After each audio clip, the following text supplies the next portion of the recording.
தான் இருக்கும் வரை 800 அனல் மின் நிலைய விரிவாக்க பணி நடைபெறாது என நாம் தமிழர் கட்சியின் ஒருங்கிணைப்பாளர் சீமான் கூறியிருக்கிறார்.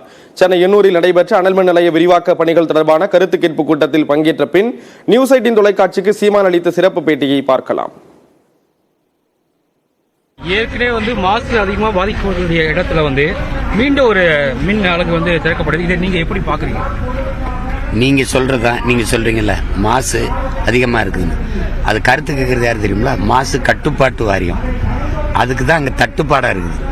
அவங்களுக்கு தெரியும் இது பேராபத்தை விளைவிக்குது. ஏற்கனவே உலர் சாம்பலால அந்த மக்கள் படுகிற அவதி, அந்த நிலம் எவ்வளவு நாசமாக்கப்பட்டிருக்குன்னு எல்லாருக்கும் தெரியும். மாற்று மின்பருக்கு இருக்கும்போது அதை நோக்கித்தான் நீங்க நகரணுமே ஒழிய, அதை நோக்கி செல்வதா நாட்டினுடைய சூழியலுக்கு, இயற்கைக்கு, மக்களின் பாதுகாப்புக்கு, எல்லாவற்றுக்கும் நல்லது. அதை விட்டுவிட்டு திரும்ப திரும்ப இந்த நச்சு திட்டத்தை விரிவாக்கம் பண்ணிக்கிட்டே போறேங்கிறது ஏற்புடையதல்ல. அது கருத்து கேட்புங்கிற பேர்ல அந்த கட்சிக்காரர்கள் கொஞ்சம் பேரை கூட்டிட்டு வந்துக்குங்க. அதுல யாராவது அப்பாவி மக்களை பார்த்தீங்களா?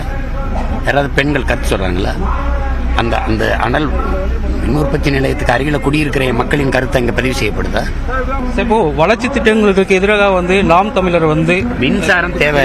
மின்சாரம் மிக அத்தியாவசியம் தேவை. மின் தேவை அதிகரிக்குது, மின் கட்டணமும் அதிகரிக்குதுல்ல. மின் உற்பத்திக்கு நீங்க மாற்று மின்பெருக்க உற்பத்திக்கு வழி இல்லைன்னு சொல்லுங்க. இருக்கா இல்லையா சொல்லுங்க? இருக்குல்ல, அங்க வாங்கங்கிறோம், அங்க போவோம் வாங்கங்கிறோம், இதை விட்டுருங்கிறோம். இப்ப நிலக்கரி தீர்ந்து விடுகிற வளம், அணு உலை ஆபத்தானது. இப்ப அனல் ஆபத்தா இருக்குது, உங்களுக்கு விளங்குதுன்னு நினைக்கிறேன். அப்படிங்கும்போது சூழியலுக்கு எந்த கேடும், இயற்கைக்கு எந்த பேரிடரும் தராத கடல் அலை, சூரிய ஒளி, காற்றாலைக்கு போயிருவோம் வாங்கங்கிற. அதானே நல்லது. நீங்க பால் குடிங்க தாயின் மாறல, அறுத்த ரத்தம் குடிக்காதீங்கன்னு கெஞ்சிரும். கழிவுகள் பராமரிக்கப்படுகிறதுன்னு சொல்லிட்டு அரசு சொல்லுகிறது.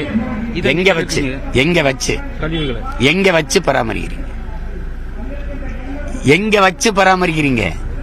அதை காட்டுங்க ஒரு தடவை. சார், இப்போ இறுதியா உங்களுடைய அந்த கருத்து கேட்பு கூட்டுறத உங்களுடைய பதில் என்ன?